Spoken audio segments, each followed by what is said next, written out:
Kalimat barang siapa mempertahankan nyawanya, ia akan kehilangan nyawanya, adalah kutipan dari Injil Matius bab 10, ayat ke-39.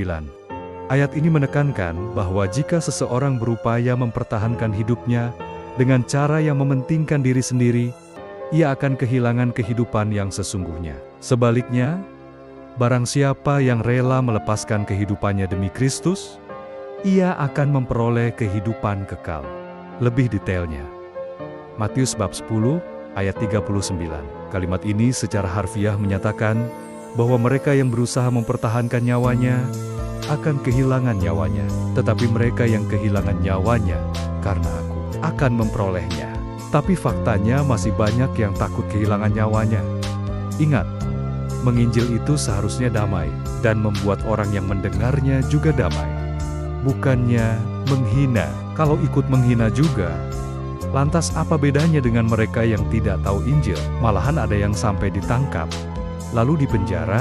Di zaman sekarang ini, banyak penginjil konyol. Kenapa tidak melihat teladan dari para rasul? Jangan parabola yang dijadikan teladan. Malahan, ada juga yang meminta keadilan hukum. Ngapain kita minta keadilan hukum dunia? Biar Tuhan yang memberikan keadilannya. Bagaimana Tuhan mau memberikan keadilannya, sedangkan kelakuan kita tidak jauh berbeda dengan mereka? Ingat, barang siapa yang bersahabat dengan dunia, menjadikan dirinya musuh Allah. Ini bukan takdir kita, kurang mendapatkan keadilan. Karena bagi pengikut Yesus Kristus, tidak memerlukan keadilan dunia. Konsep nyawa dalam konteks ini, istilah nyawa di sini merujuk pada kehidupan yang lebih dari sekadar keberadaan fisik. Ini lebih kepada makna spiritual, yaitu kehidupan yang kekal dan hubungan dengan Tuhan.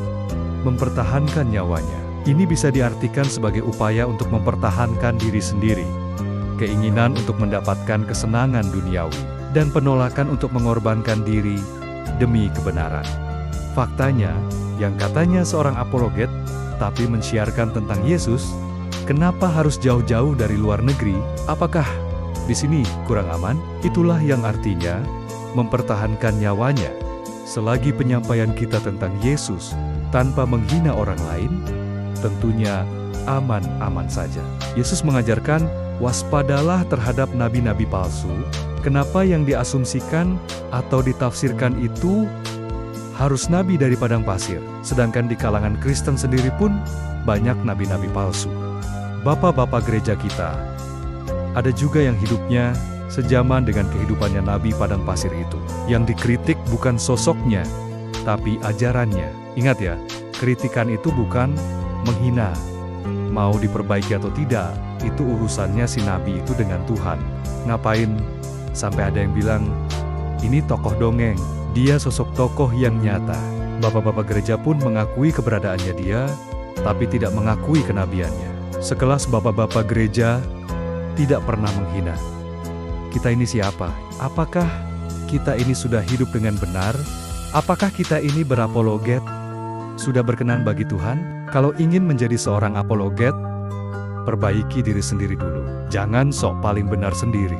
Nah, apa bedanya dengan mereka jika merasa paling benar sendiri?